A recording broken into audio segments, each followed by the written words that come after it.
Alors, consommer moins et mieux, ça demande du temps et de l'argent, c'est ce qu'on entend souvent. Je vous propose d'écouter le témoignage de Mélanie. Elle a 40 ans, 2 enfants en bas âge. Cette mère célibataire trie ses déchets, prend les transports en commun, surveille sa consommation d'eau et d'électricité. Et elle est pourtant au bord du burn-out écologique. Elle s'est confiée au micro d'Inès Edel Garcia. Sur les réseaux sociaux, principalement sur les médias traditionnels, moi je vois de plus en plus et quasiment tous les jours des recettes pour faire votre déodorant, des recettes pour faire votre lessive, des recettes pour faire votre pain. Un jour on aura peut-être des recettes pour faire l'essence de voiture. Enfin, à un moment donné, ça va trop loin. Déjà, moi, j'ai pas le temps, mais en plus, j'ai beaucoup d'interrogations sur le fait que même si toutes ces petites choses mises bout à bout, toutes ces fourmis invisibles que nous sommes, on essaye de faire des petites choses, je m'interroge quand même sur ce que ça peut rapporter, même dans quelques années, versus des énormes industries partout dans le monde qui polluent H24 et qui, elles, ne font rien.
Alors, consommer moins et mieux, ça demande du temps et de l'argent, c'est ce qu'on entend souvent. Je vous propose d'écouter le témoignage de Mélanie. Elle a 40 ans, 2 enfants en bas âge. Cette mère célibataire trie ses déchets, prend les transports en commun, surveille sa consommation d'eau et d'électricité. Et elle est pourtant au bord du burn-out écologique. Elle s'est confiée au micro d'Inès Edel Garcia. Sur les réseaux sociaux, principalement sur les médias traditionnels, moi je vois de plus en plus et quasiment tous les jours des recettes pour faire votre déodorant, des recettes pour faire votre lessive, des recettes pour faire votre pain. Un jour on aura peut-être des recettes pour faire l'essence de voiture. Enfin, à un moment donné, ça va trop loin. Déjà, moi j'ai pas le temps, mais en plus j'ai beaucoup d'interrogations sur le fait que même si toutes ces petites choses mises bout à bout, toutes ces fourmis invisibles que nous sommes, on essaye de faire des petites choses, je m'interroge quand même sur ce que ça peut rapporter, même dans quelques années, versus des énormes industries partout dans le monde qui polluent H24 et qui, elles, ne font rien.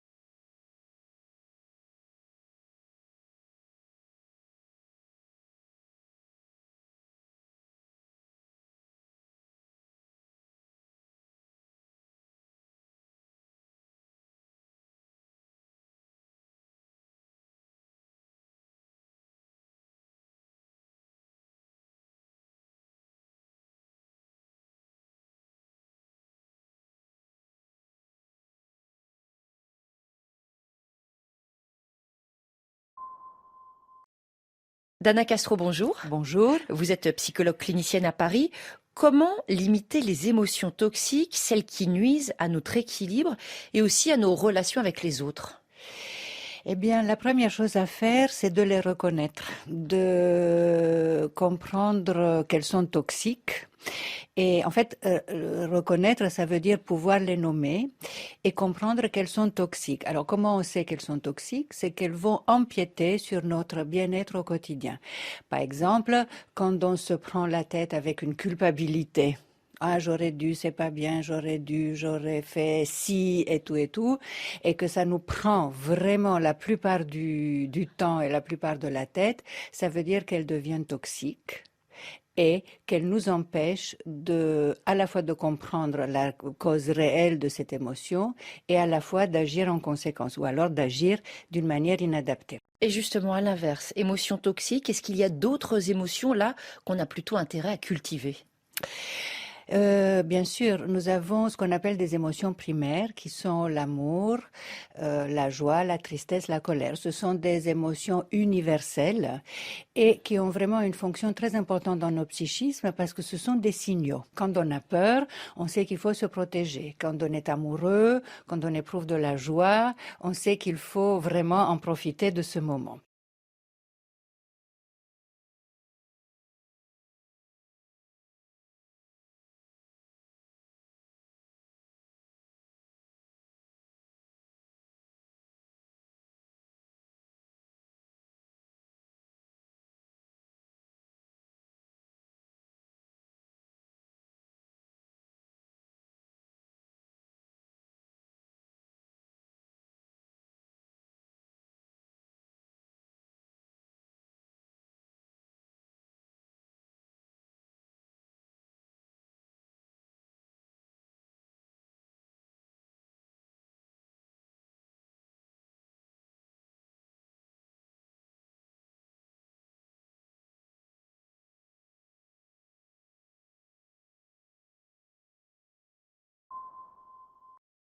Dana Castro, bonjour. Bonjour. Vous êtes psychologue clinicienne à Paris. Comment limiter les émotions toxiques, celles qui nuisent à notre équilibre et aussi à nos relations avec les autres ? Eh bien, la première chose à faire, c'est de les reconnaître, de comprendre qu'elles sont toxiques. Et en fait, reconnaître, ça veut dire pouvoir les nommer et comprendre qu'elles sont toxiques. Alors, comment on sait qu'elles sont toxiques ? C'est qu'elles vont empiéter sur notre bien-être au quotidien. Par exemple, quand on se prend la tête avec une culpabilité, ah, j'aurais dû, c'est pas bien, j'aurais fait ci et tout, et que ça nous prend vraiment la plupart du temps et la plupart de la tête, ça veut dire qu'elles deviennent toxiques et qu'elles nous empêchent à la fois de comprendre la cause réelle de cette émotion et à la fois d'agir en conséquence ou alors d'agir d'une manière inadaptée. Et justement, à l'inverse, émotions toxiques, est-ce qu'il y a d'autres émotions là qu'on a plutôt intérêt à cultiver ? Bien sûr, nous avons ce qu'on appelle des émotions primaires qui sont l'amour, la joie, la tristesse, la colère. Ce sont des émotions universelles et qui ont vraiment une fonction très importante dans nos psychismes parce que ce sont des signaux. Quand on a peur, on sait qu'il faut se protéger. Quand on est amoureux, quand on éprouve de la joie, on sait qu'il faut vraiment en profiter de ce moment.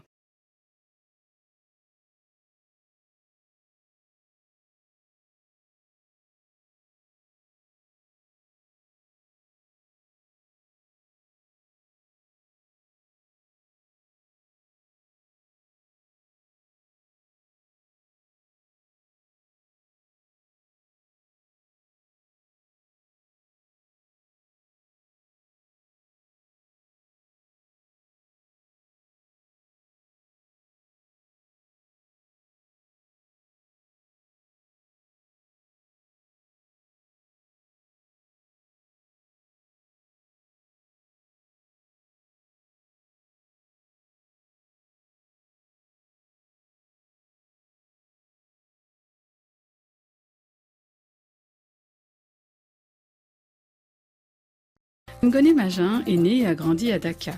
Au Sénégal, la bijouterie est un métier qui se transmet de génération en génération. N'étant pas issu d'une famille de bijoutiers, c'est à Paris que Ngoné Magin découvre sa passion pour les bijoux. Aujourd'hui, la créatrice associe des femmes de la Maison Rose au Sénégal, victimes de violences conjugales, pour la réalisation de ses collections. Pour moi, c'était important de faire ce travail avec elles. On a nié leurs droits, mais je pense qu'à travers l'artisanat d'art, elles peuvent apprendre un métier. Je me sens impliquée dans l'essor économique du continent. Donc je travaille avec des artisans bijoutiers au Sénégal, perliers, etc.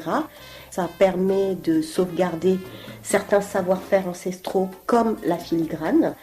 Je trouve que ce travail est tellement magnifique qu'il nous appartient, à nous les Africains, de préserver ce savoir-faire. La créatrice est attirée par des matières qui racontent une histoire, à l'instar du cori, ce petit coquillage dont elle a fait l'emblème de sa marque, comme une trame, un pont entre deux pays.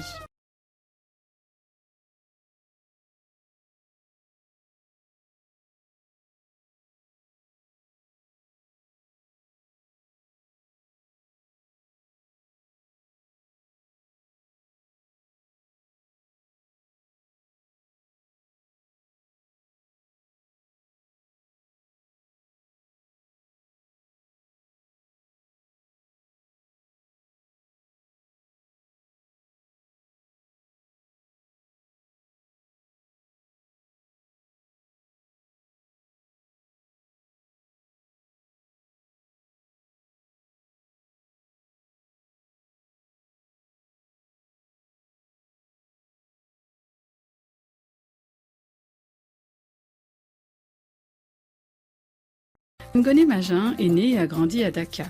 Au Sénégal, la bijouterie est un métier qui se transmet de génération en génération. N'étant pas issu d'une famille de bijoutiers, c'est à Paris que Ngoné Magin découvre sa passion pour les bijoux. Aujourd'hui, la créatrice associe des femmes de la Maison Rose au Sénégal, victimes de violences conjugales, pour la réalisation de ses collections. Pour moi, c'était important de faire ce travail avec elles. On a nié leurs droits, mais je pense qu'à travers l'artisanat d'art, elles peuvent apprendre un métier. Je me sens impliquée dans l'essor économique du continent. Donc je travaille avec des artisans bijoutiers au Sénégal, perliers, etc. Ça permet de sauvegarder certains savoir-faire ancestraux comme la filigrane. Je trouve que ce travail est tellement magnifique qu'il nous appartient, à nous les Africains, de préserver ce savoir-faire. La créatrice est attirée par des matières qui racontent une histoire, à l'instar du cori, ce petit coquillage dont elle a fait l'emblème de sa marque, comme une trame, un pont entre deux pays.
Alors, consommer moins et mieux, ça demande du temps et de l'argent, c'est ce qu'on entend souvent. Je vous propose d'écouter le témoignage de Mélanie. Elle a 40 ans, 2 enfants en bas âge.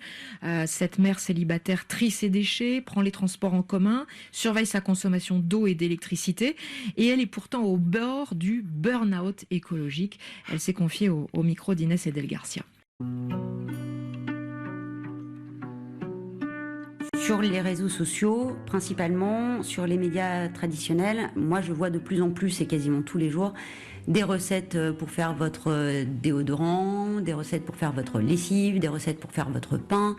Un jour, on aura peut-être des recettes pour faire l'essence de voiture. Enfin, à un moment donné, ça va trop loin. Déjà, moi, j'ai pas le temps, mais en plus, j'ai beaucoup d'interrogations sur le fait que même si toutes ces petites choses mises bout à bout, toutes ces fourmis invisibles que nous sommes, on essaye de faire des petites choses. Je m'interroge quand même sur ce que ça peut rapporter, même dans quelques années, versus des énormes industries partout dans le monde qui polluent H24 et qui, elles, ne font rien. Dana Castro, bonjour. Bonjour. Vous êtes psychologue clinicienne à Paris. Comment limiter les émotions toxiques, celles qui nuisent à notre équilibre et aussi à nos relations avec les autres ? Eh bien, la première chose à faire, c'est de les reconnaître, de comprendre qu'elles sont toxiques. Et en fait, reconnaître, ça veut dire pouvoir les nommer et comprendre qu'elles sont toxiques. Alors, comment on sait qu'elles sont toxiques? C'est qu'elles vont empiéter sur notre bien-être au quotidien. Par exemple, quand on se prend la tête avec une culpabilité. Ah, j'aurais dû, c'est pas bien, j'aurais fait ci et tout, et que ça nous prend vraiment la plupart du temps et la plupart de la tête, ça veut dire qu'elles deviennent toxiques. et qu'elle nous empêche à la fois de comprendre la cause réelle de cette émotion et à la fois d'agir en conséquence ou alors d'agir d'une manière inadaptée. Et justement, à l'inverse, émotions toxiques, est-ce qu'il y a d'autres émotions là qu'on a plutôt intérêt à cultiver ? Bien sûr, nous avons ce qu'on appelle des émotions primaires qui sont l'amour, la joie, la tristesse, la colère. Ce sont des émotions universelles et qui ont vraiment une fonction très importante dans nos psychismes parce que ce sont des signaux. Quand on a peur, on sait qu'il faut se protéger. Quand on est amoureux, quand on éprouve de la joie, on sait qu'il faut vraiment en profiter de ce moment. Ngoné Magin est né et a grandi à Dakar. Au Sénégal, la bijouterie est un métier qui se transmet de génération en génération. N'étant pas issue d'une famille de bijoutiers, c'est à Paris que Ngoné Magin découvre sa passion pour les bijoux. Aujourd'hui, la créatrice associe des femmes de la Maison Rose au Sénégal, victimes de violences conjugales, pour la réalisation de ses collections. Pour moi, c'était important de faire ce travail avec elles. On a nié leurs droits, mais je pense qu'à travers l'artisanat d'art, elles peuvent apprendre un métier. Je me sens impliquée dans l'essor économique du continent. Donc je travaille avec des artisans bijoutiers au Sénégal, perliers, etc. Ça permet de sauvegarder certains savoir-faire ancestraux comme la filigrane. Je trouve que ce travail est tellement magnifique qu'il nous appartient, à nous les Africains, de préserver ce savoir-faire. La créatrice est attirée par des matières qui racontent une histoire, à l'instar du cori, ce petit coquillage dont elle a fait l'emblème de sa marque, comme une trame, un pont entre deux pays.